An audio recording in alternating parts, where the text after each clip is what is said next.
I graduated from high school in 1948. I was 18 years old, and I needed a job for the summer and went to work at Vasey Bristol that made baby shoes. They were the cutest, tall little shoes. They were like little tall slippers.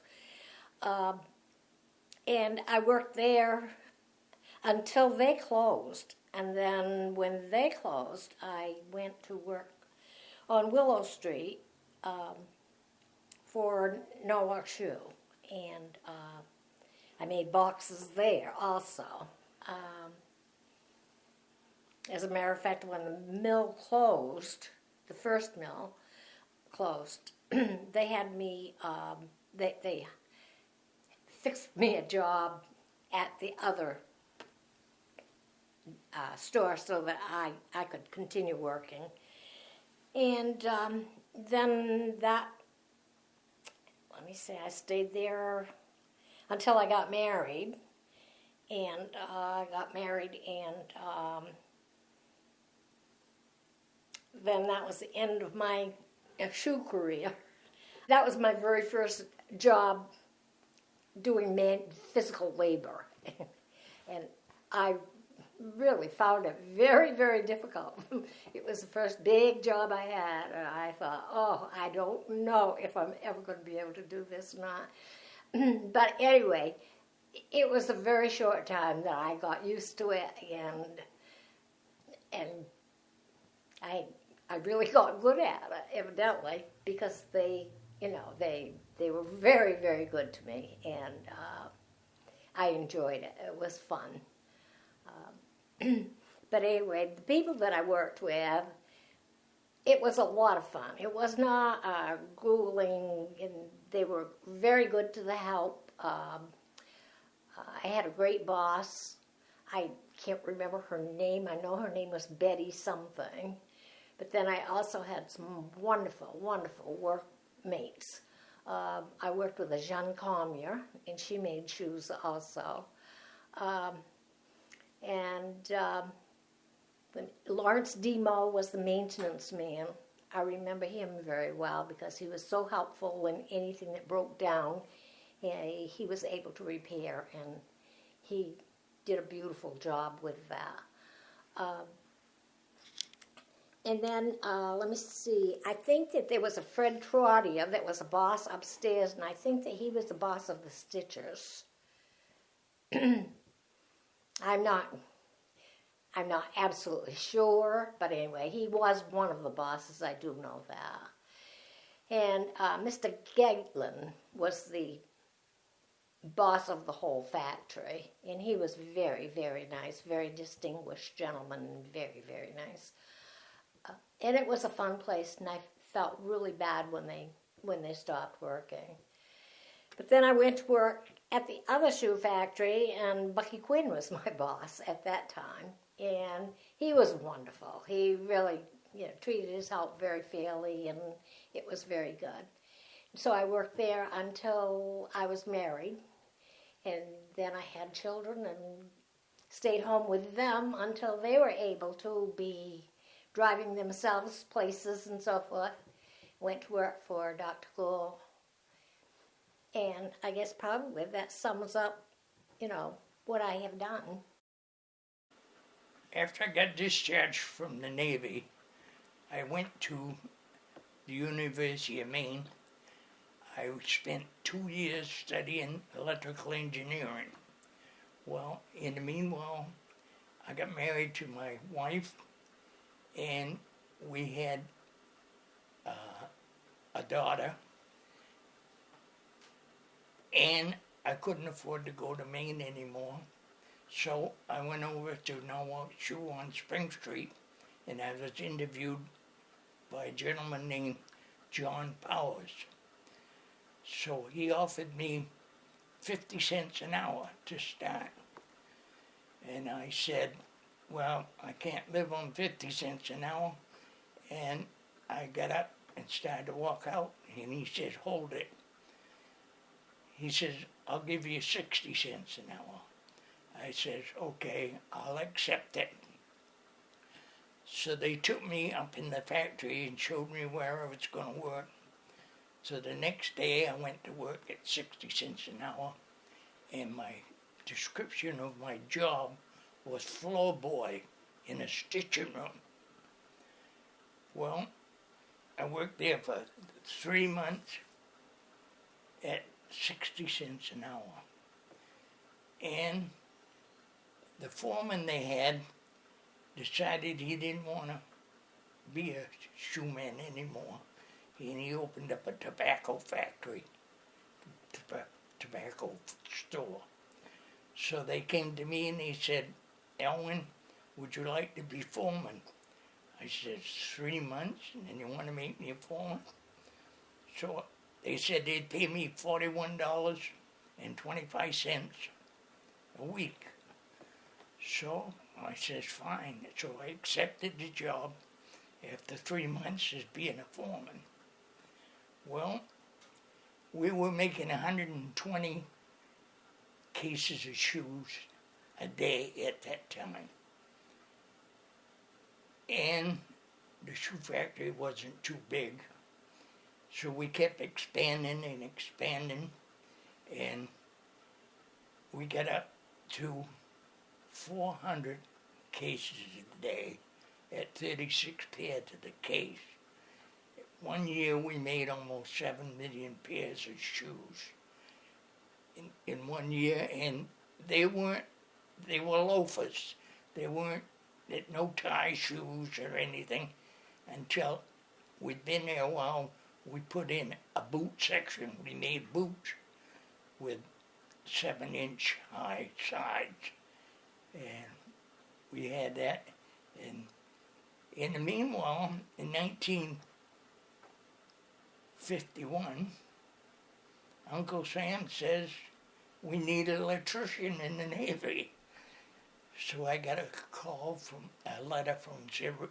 They give you 30 days to clean up your financial status and report for duty in Boston, Massachusetts. Woke up in the morning on the first day, it's the second day, and we're out to sea. I says, where are we going? He said, we're going to Korea. Oh, nice.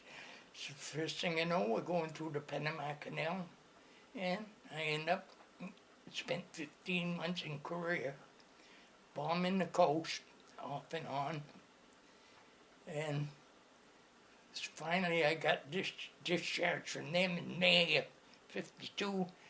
I went back and they said they'd missed me at Norwalk too, so I got my job back, and they had gained a little productivity, but they wanted more, so I kept working in years and years, and finally they made me assistant superintendent.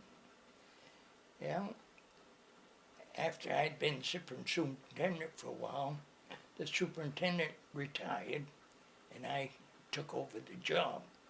So Harold Elfon decided that I'd done enough at number 2, and they were having problems at their number 4 factory in the stitching rooms. So he sent me over to number 4 to see if I could straighten out the factory.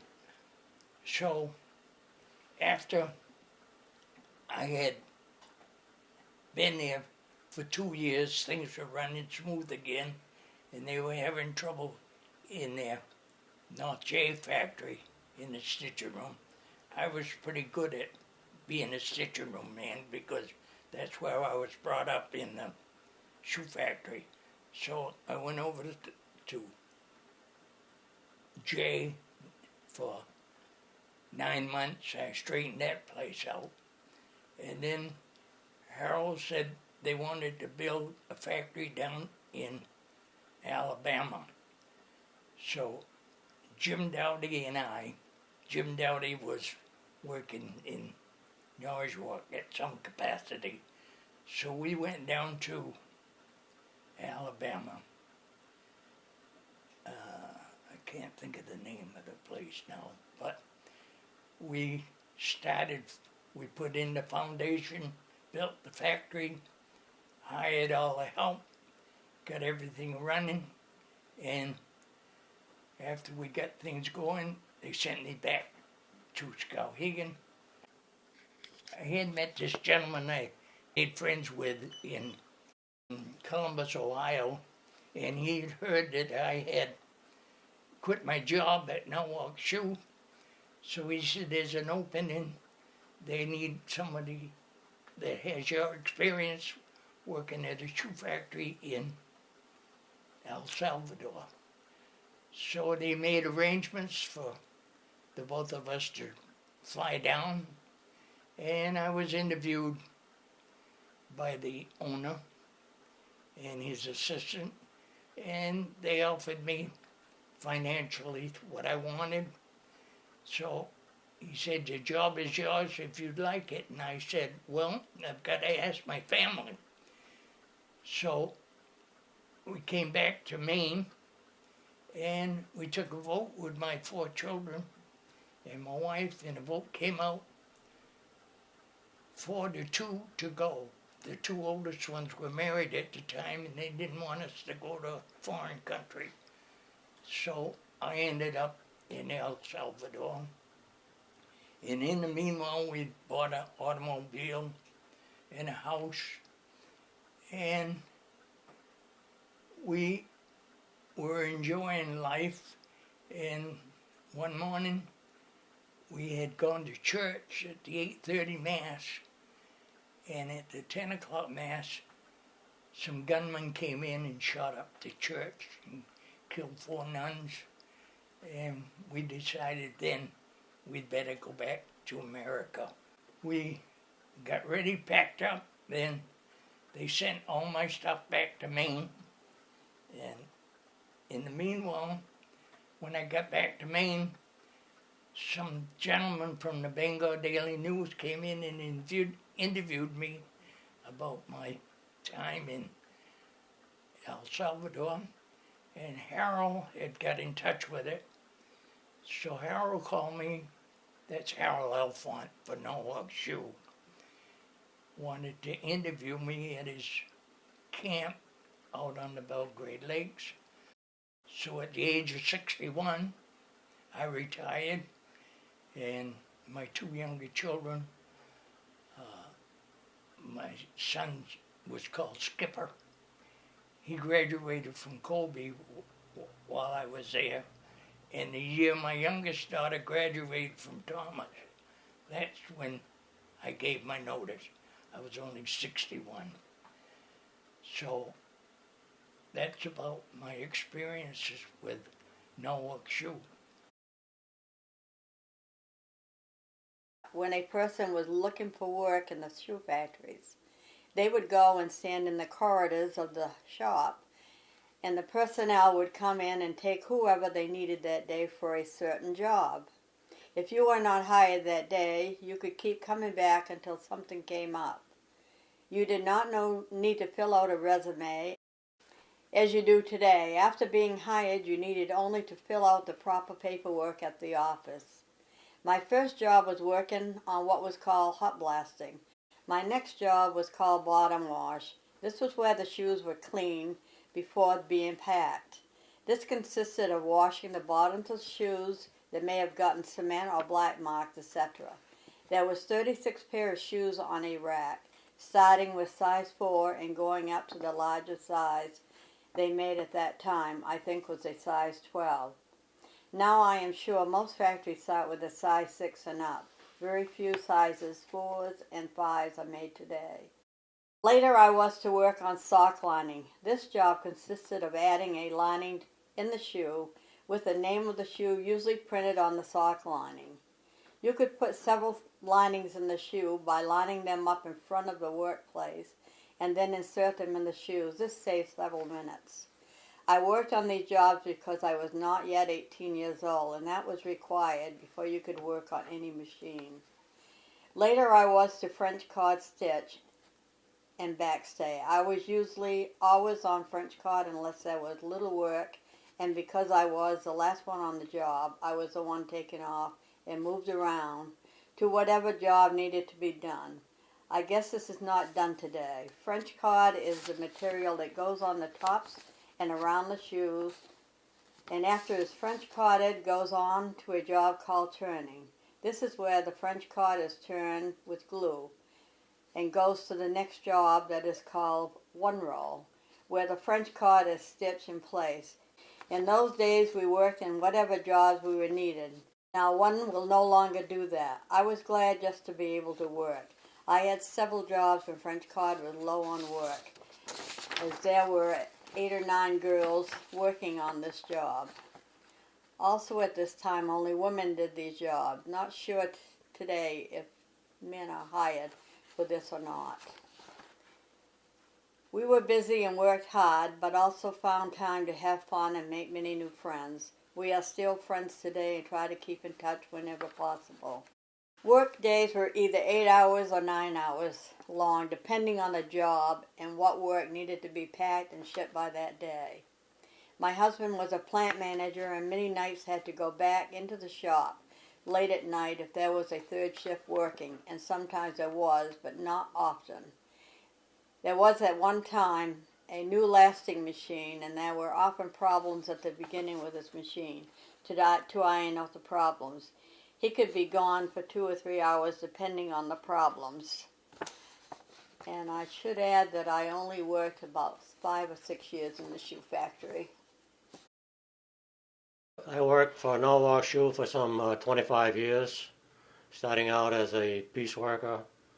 Then several years after I was hired, I was promoted to a foreman, and I worked for, not indirectly for Harold Althorn, and Harold was one to work directly with his supervisors. And when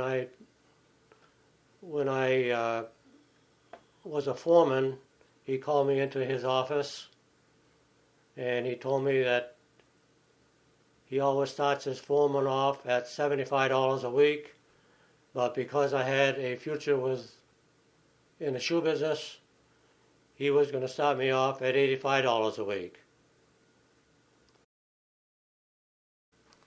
In one of my positions, after I worked there for about 10 years, I worked out of Norwich Walk for a couple of years, and I used to take Harold around to different factories when he had meetings and so forth. And I remember back then that I had a 1957 Chevrolet. It was a beautiful car, but if you shut it off and try to start it up again, shortly after it wouldn't start until the engine was cooled off.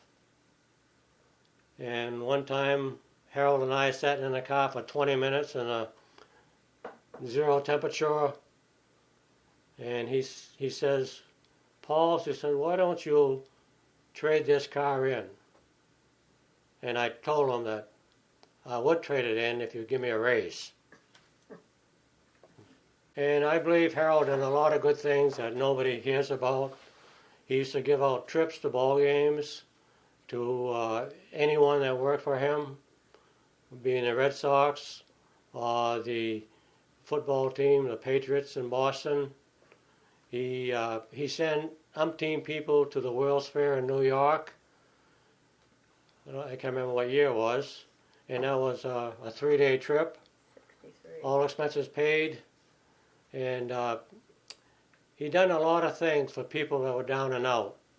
Like I say, a lot of things you never even hear about. But I think he was a generous man in his own sense of the word. He was hard to work for because he was very demanding. But I believe if you done your job right, that he would treat you like anyone else.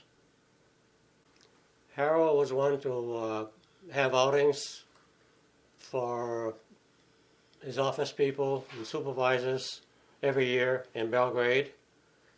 And he would put on a great feed and also play games. One of the games he played was bingo, and he used to give out prizes of $100 and $500. And I was fortunate to win a prize of $100. And the following week, when Harold came around the factories to give out the prizes. He called me into his office and he handed me a $100 bill. At that time, it was the first $100 bill I ever saw. But I took it out of his hand and I almost tore it in half because he held it so tight. Okay, one other thing that Harold used to give out turkeys to all of the people that worked for him. And I was involved with my superintendent on taking these turkeys to Athens and Fairfield or wherever the people lived, and visiting these people in their homes and handing them a basket of turkeys with all the fixings. And that's one thing that he done every single year.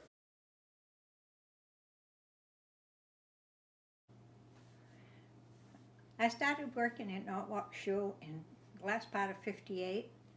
I worked, when I first started, I worked in the box factory, putting covers on shoe boxes. Those things, boy, every noontime, they would come like mad. You had to work like that to keep them from going on the floor.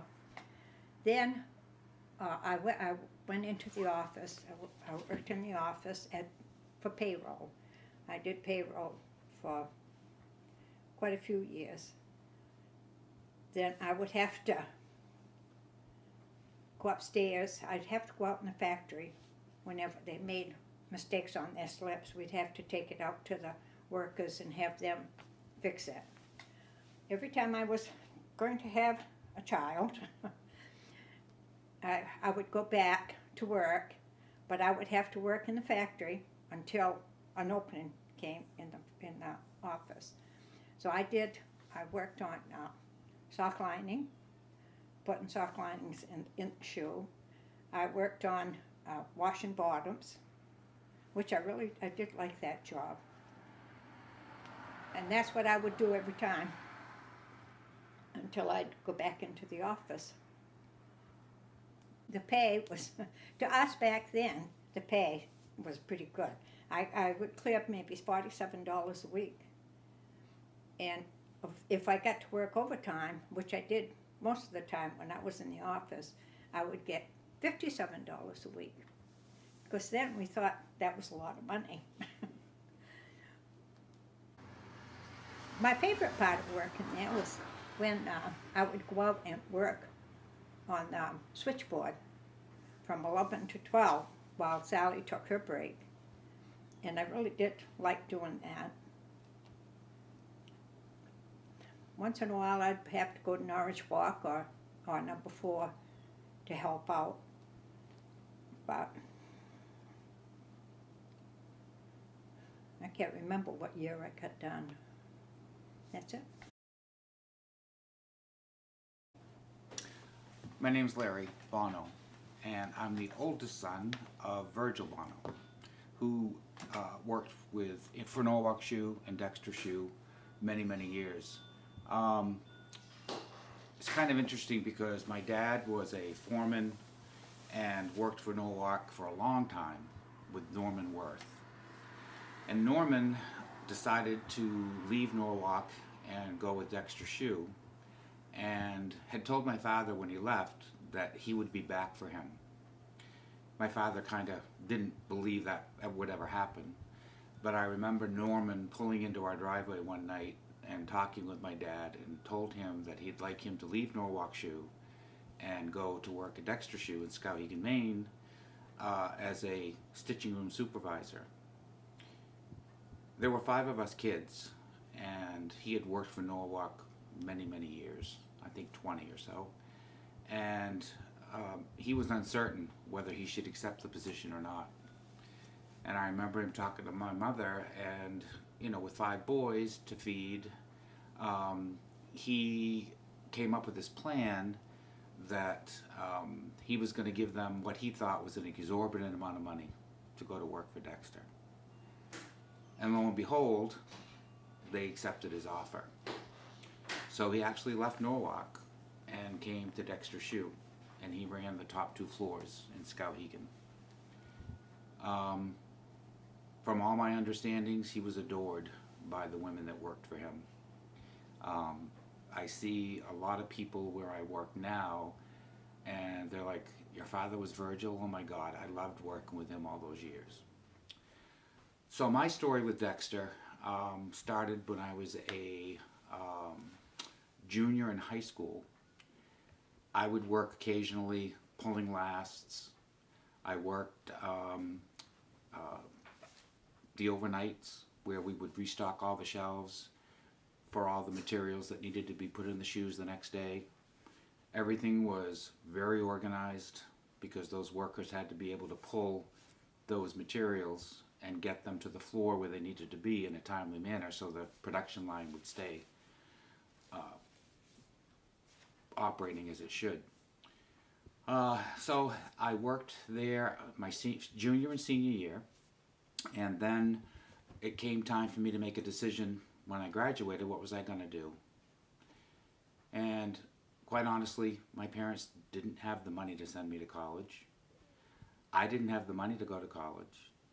So one night, my father came home and he said, I want you to write a letter to Harold Alphon explaining why you want to go to college.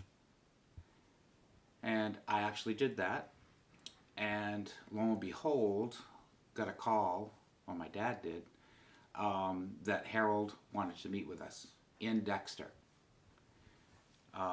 He and I drove there, and I met in a conference room. I honestly don't remember the man's name, but it was Harold's son-in-law at the time. And we spoke for a while, and then they left and came back into the room and said, we've decided that we will pay for your education. All 4 years, room and board, books included. There were no strings attached. So off to the University of Maine at Machias I went after I graduated. They kept their word. They paid everything. I kept my grades up. I did very well in college. And they did this for 4 years. I graduated in May of 1982 with a Bachelor of Science in Business Administration. My dad couldn't have been prouder.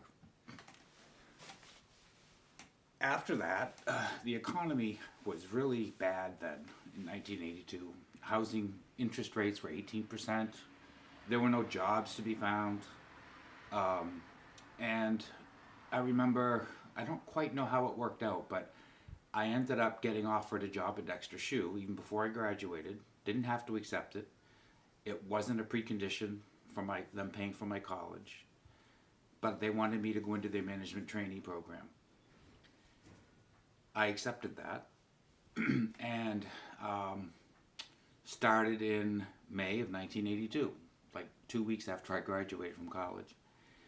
I worked first in the payroll department and learned that department fairly well. And then I moved on to the retail department because Dexter Shoe owned 70 some odd Dexter Shoe factory outlets at the time. I went from retail to accounts receivable, ran that department. Then I went from there to becoming the assistant controller of the company. Did that for a while. But with my education being in business administration with a major in marketing, I wanted to use that. So I asked, someone had transferred. They were opening new stores in Florida. One of the men that was in the retail office at the time transferred to run and start the Florida stores. And that created an opening. And I had mentioned to Bill Roberts at the time that I was interested in perhaps pursuing that position that had been left vacated. And they gave me the opportunity. During that time, we grew the business to almost 100 stores. I took care of all the marketing needs, posters, advertising, and it kept me busy. Plus I helped run the 18 stores in Maine. I was an assistant state supervisor. I worked closely with Harold Alphon on many occasions. We started the Seeds of Peace, which I don't know if anybody really knows what that is, but it's an organization that helps bring the Palestinians from their country over to our country to go to a summer camp and try to teach that it's possible to live in harmony with other people, and that has grown and grown and grown and is still in existence today. Harold gave a lot of money to different organizations over the years that I worked there.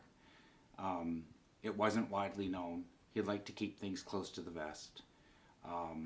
But I can assure you, his,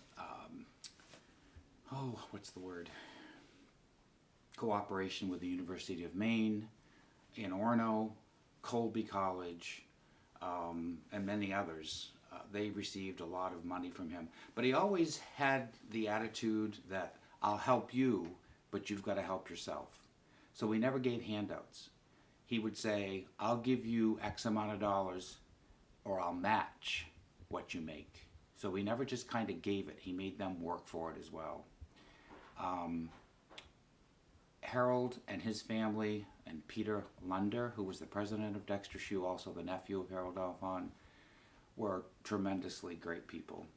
They cared about their employees. You were not a number. You were Larry. You were Bob. You were Samantha. You were, when you saw them, it was like you were family. And it's hard today to work for other organizations because most of them now have gone to corporate greed and you're just a number. But with them, you were a name. They truly cared about you and your family. If you saw Peter Lunder walking through the factory, he'd say, how's your wife? How are the kids? And he'd take time to listen. So I worked for them for 21 years in the Dexter plant. I was, in the executive offices, and it was a great honor, quite honestly, to work with them. And I enjoyed every minute of it. Unfortunately, shoes being made in the United States kind of went by the wayside. And Peter and Harold's attitude was, if we cannot produce shoes in the U.S., we will close the doors. And that's exactly what happened. And I left their employ in 2001 when they started closing all the outlets. So that's my story.